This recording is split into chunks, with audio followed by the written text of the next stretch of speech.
इन मज़ाकरात के बाद चौधरी शुजाअत हुसैन अकबर बुगटी से 2-3 दिन की मोहलत मांग कर वापस आ गए।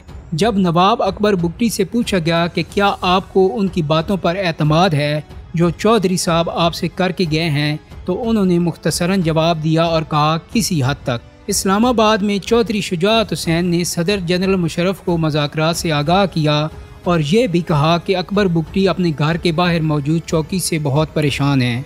चौधरी साहब के मुताबिक जब उन्होंने अकबर बुगटी के घर के बाहर मौजूद चौकी ख़त्म करने के लिए कहा तो मुशर्रफ ने फौरी तौर पर उस चौकी को हटाने का हुक्म दे दिया। इन इक़दामात से यूँ लग रहा था कि अब बर्फ़ पिघलेगी और खून बहना बंद होगा, बल्कि इसमें एक कदम और आगे जाती हुई चौधरी शुजाअत ने अकबर बुगटी और मुशर्रफ के माबैन बराह रास्त 1-to-1 मीटिंग का बंदोबस्त भी कर दिया। यह मीटिंग इस्लामाबाद में तय होना थी।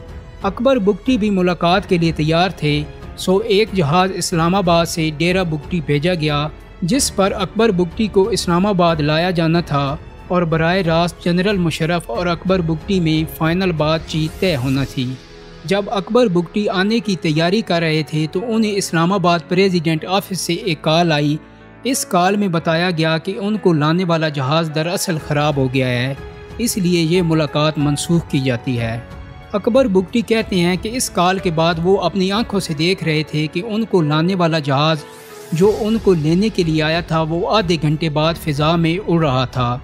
दोस्तों, 14 दिसंबर 2005 के दिन जनरल मुशर्रफ डेरा बुगटी के ऊपर बलूचिस्तान के इलाके कोलू में फ्रंटियर कोर की पोस्टों का दौरा कर रहे थे। उस वक्त उन पर 6 से 8 रॉकेट फायर किए गए, लेकिन ये रॉकेट्स जनरल मुशर्रफ को हिट नहीं कर सके।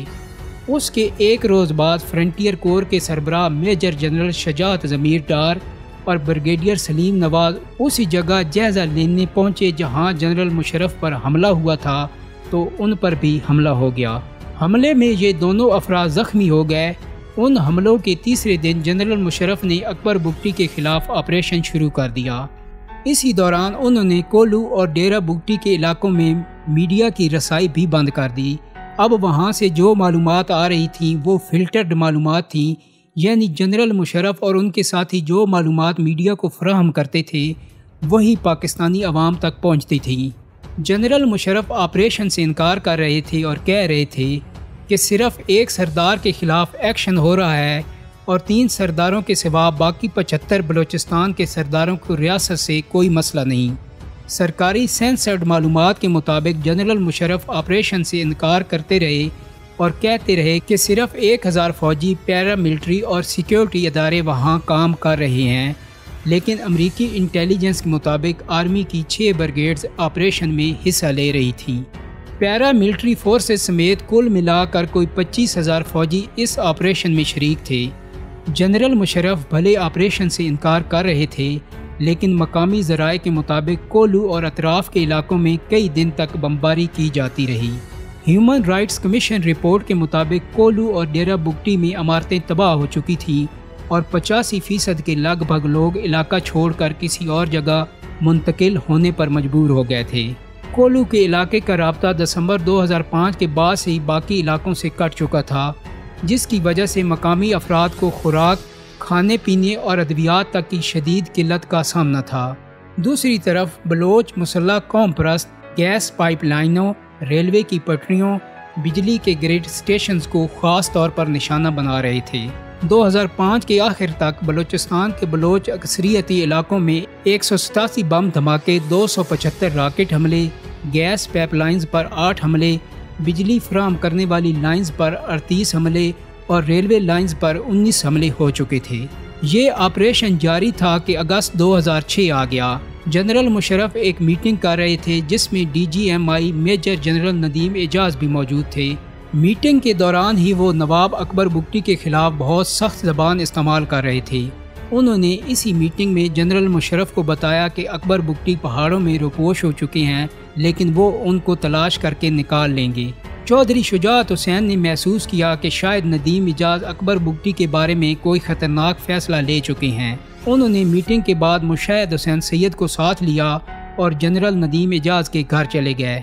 चौधरी शुजाअत हुसैन ने उनसे घर में जाकर कहा कि अकबर बुगटी की हुकूमत के साथ महाज आराई चल रही है, लेकिन याद रखें कि अकबर बुगटी बलूचिस्तान के उन सियासतदानों में शुमार होते हैं जिन्होंने कभी अलहदगी का नारा नहीं लगाया, बल्कि वो बलोच कौम परस्तों के मुकाबले में हमेशा वफाक पाकिस्तान का साथ देते आए हैं। इसलिए अगर उनसे आपको मसाइल हैं तो उन्हें गिरफ्तार कर लें, जान से मत मारें। जिस वक्त ये तबादला ख्याल हो रहा था उस वक्त अकबर बुगटी अपने इलाका डेरा बुगटी से 150 किलोमीटर दूर कोलू आ चुके थे। यहाँ तरातानी के पहाड़ों में वो अपने जंगजुओं के साथ किसी नामालूम जगह पर मौजूद थे और उनका ठिकाना एक गार के अंदर था, जहाँ पर उन्हें तलाश करना इतना आसान नहीं था। लेकिन मकामी गाइड्स की मदद से सिक्योरिटी एजेंसीज ने उन्हें 26 अगस्त के करीब तलाश कर लिया। ISPR के मुताबिक 7 फौजी एहलकार इस अंदर से मुड़े हुए गार के करीब पहुंचे तो उसका खुला दहाना किसी बड़े ठिकाने का साफ पता दे रहा था। लेकिन बकौल फौजी तर्जमान इससे पहले कि ये एहलकार गार में दाखिल होते, गार की छत अचानक से गिर गई। 7 एहलकार और गार के अंदर मौजूद लोग जान से चले गए। ऐसा भी कहा जाता है कि गार पर रॉकेट या मिसाइल से हमला किया गया, जिसकी वजह से गार बैठ गया। अब जो भी हुआ हो, लेकिन वाक़या ये था कि गार की छत गिर चुकी थी और वहाँ मौजूद तमाम लोग पत्थरों में दफन हो चुके थे। अगले दिन के अखबारात इस शय सुर्खी के साथ छपे कि कोलू ग्रैंड ऑपरेशन में अकबर बुगटी, उनके 32 साथी, 4 फौजी अफसर और 1 सिपाही जान बहक हो गए हैं। उनकी मौत के 6 दिन बाद उनकी लाश को गार से बरामद करने का दावा किया गया।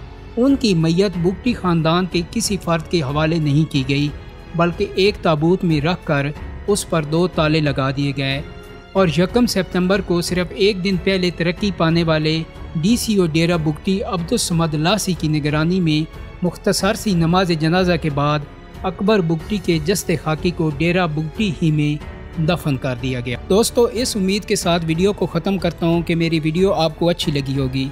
अगर वीडियो पसंद आई है तो इसको लाइक और शेयर कर दें।